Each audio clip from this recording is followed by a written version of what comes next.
कि एक साधु रहते थे गंगा के तट पे। तीर्थयात्री तीर्थ यात्रा करने के लिए निकलते हैं।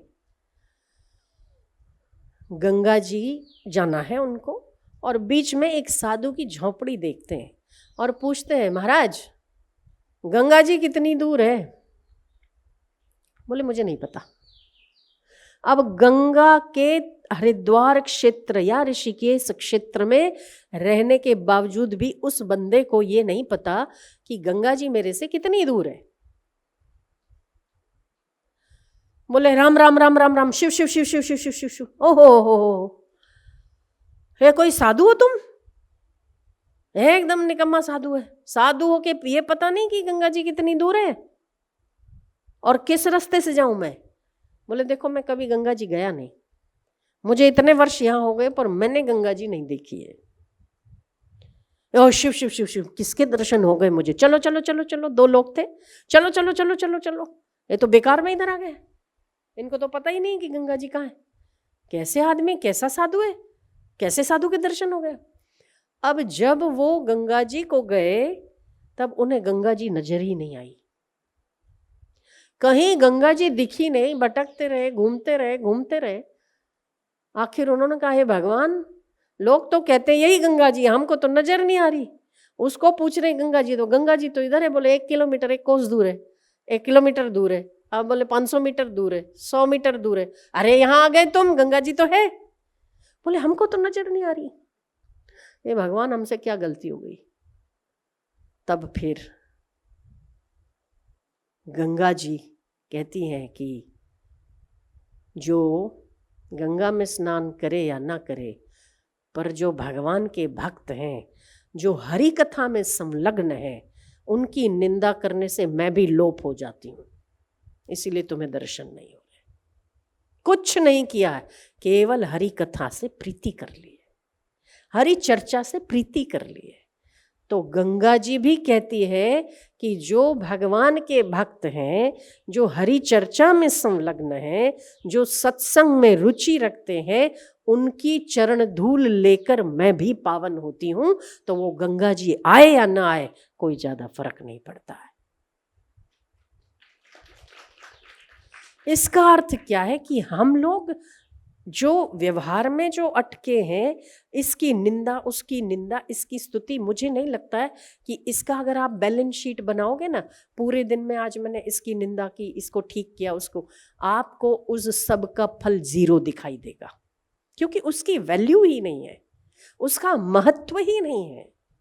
तो हम महत्वहीन कार्य करने के लिए सारा जीवन दे रहे हैं क्या? ऐसा इतने लोग पढ़ लिख रहे हैं, IAS ऑफिसर बन रहा है, कोई IPS ऑफिसर बन रहा है, कोई कुछ बन रहा है, पर आखिर उसकी वैल्यू कितनी? तो आपको भीतर से आएगा 0। कल एक अधिकारी आए थे यहाँ, इन्वेस्टिगेशन ऑफिसर थे, गायों के दर्शन करने आए थे, और उन्हें पता चला होगा मैं यही हूँ, तो थोड़ा मुलाकात हुई उनसे।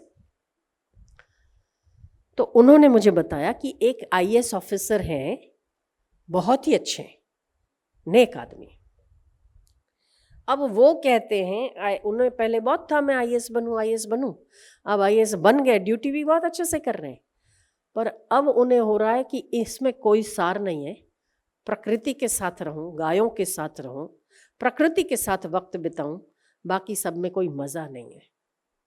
तो मैं आपसे जानना चाहता हूं कि क्या वो गायों का गौशाला खोले? अब मैं क्या कहूँ, IAS ऑफिसर है, अक्ल उनके पास भी है। IAS ऑफिसर बनने के बाद व्यक्ति को ये समझ में आता है कि मटेरियलिस्टिक जगत में सार नहीं है जिसकी हमने दौड़ की, चाहे वो पैसा कमाने की हो, चाहे वो इज्जत की हो, चाहे वो नाम की हो। उन्हें इस एज में समझ में आया कि मुझे ये नहीं चाहिए। कमा लिया है पैसा, ठीक है, नाम भी हुआ, आज भी लोग उन्हें समझाते हैं कि सर आप मत छोड़िए, क्योंकि आप छोड़ेंगे तो कोई और अधिकारी आएगा, और अधिकारी आएगा तो हमारा क्या होगा? अच्छे आदमी की सभी को डिमांड है, हर आदमी चाहता है हमारे बीच में रहे ऐसे अच्छे लोग, ठीक है। पर आईएएस ऑफिसर को ये पता चल गया कि ये लोग भी कुछ हद तक मुझे काम लगेंगे, इसके बाद तो ये भी मुझे काम नहीं लगेंगे। तो नौकरी करते करते उस व्यक्ति के मन में उठना, मेरे अंतर्भाव तो यही कह रहे थे कि भगवान की कृपा हुई, ईश्वर की कृपा हुई उन पे, जो उन्हें उससे वैराग्य आया और उनको लगता है कि मैं गौशाला खोलूं। उन्हें लगता है कि मुझे गायों की सेवा करनी चाहिए, मुझे ऐसा जीवन जीना चाहिए एकदम बिना ऑफिसर, बिना उसके 4-5 जो साथ में चलते हैं, जो एक गाड़ी उनको मिलती है अलग से गवर्नमेंट की, और स्पेशली जब इनके जो प्रोजेक्ट होते हैं, जो इनके टारगेट्स होते हैं, उसके लिए इनको और थोड़ी फौज मिल जाती है। तो और लोग खड़े हो जाते हैं, ये चलते हैं तो इनको सलाम करते हैं। मुझे ऐसा जीवन नहीं चाहिए, मुझे सीधे सादे कुर्ते और पजामे में खड़े रह के गायों की चरण सेवा करने में मुझे आनंद है। ये आईएएस ऑफिसर को लगता है। तो ईश्वर की कृपा है, भगवान की कृपा है, पूर्व जन्म का कोई ना कोई ऐसा पुण्य रहा होगा, माता पिता के कुछ न कुछ ऐसे संस्कार रहे होंगे, उन्होंने सेवा की होगी तो वैराग्य जगा है। वरना इतने कई आईएएस ऑफिसर हैं, आज भी लोग भटक रहे हैं, क्या क्या नहीं कर रहे। हम लोगों में से ही बहुत सारे लोग हैं, पर उन्हें पता चलता है कि ये करने के बाद भी जो कुछ मिलेगा वो जीरो है। अब मैं चाहता हूं कि थोड़ा प्रकृति के साथ बिताऊं। अभी उन्हें भक्ति का एहसास नहीं है, गायों का तबेला खोलना है, गायों का सेवा करना है, प्रकृति के साथ रहना है। तो वो जो कल मिले, तो उन्होंने थोड़ा बाद में कीर्तन वीर्तन सुना, थोड़ा सा सत्संग हुआ, पीछे बैठ के वो सुन रहे थे। तो उन्होंने कहा कि मुझे लगता है कि उनको यहाँ आने की आवश्यकता है, मैं 4-5 दिन आप अगर इधर हो। मैंने कहा मैं यही हूँ। बोले मैं साहब को ले आऊँगा आपके पास। मैंने कहा पक्का लाओ। तो मैंने कहा फिर उन्हें मुझे समझाने की कुछ भी ज़रूरत नहीं पड़ेगी, वो अपना निर्णय खुद लेंगे कि उन्हें क्या करना है। कहने का मेरा तात्पर्य कि जिन चीज़ों के पीछे हम आज पागल हो रहे हैं, वो पागल हुए लोग आज जो कह रहे हैं उसका अनुभव का आदर करो। हमें अभी भी कुछ पाना बाकी है। वो जो पा चुके वो क्या कह रहे हैं? वो कह रहे हैं इसमें सार नहीं है। आप अपने जीवन की जितनी भी उपलब्धियों को देखोगे ना, अगर पीछे मुड़ के, आपको ज़्यादा वैल्यू नहीं दिखेगी उसमें। हाँ ठीक है, हुआ, बहुत अच्छी बात है, बहुत अच्छा, पर आपको क्या मिला? तो शायद जीरो। अपने लिए क्या आपने इकट्ठा किया? शायद जीरो। लोगों के लिए कर लिया आपने, परिवार के लिए कर लिया, अपने लिए क्या हुआ? तो जीरो। अपने लिए केवल और केवल हरि चर्चा हो, अपने लिए भगवान की श्रद्धा हो, भगवान में प्रेम हो, अपने लिए समय की वो सार्थकता हो जो सत्संग सुना जाए, जो ज्ञान किया जाए, जो सेवा की जाए, सेवा भी निष्काम भाव से की जाए, तब हृदय में जो संतोष प्राप्त होता है उतना ही धन आपका है, बाकी सब बेकार। हृदय, रात को सो जाओ, आप अपने पूरी दिनचर्या में देखो कि आज आपने सबसे अच्छा क्या किया। मैं 1000 टका के साथ छाती ठोक के कहूँ कि जिस दिन आपने बड़ी निष्कामता से किसी गरीब को मदद कर ली होगी ना, वही चित्र आपके सामने आएगा कि ये काम मैंने बहुत अच्छा किया। क्या हाँ या ना?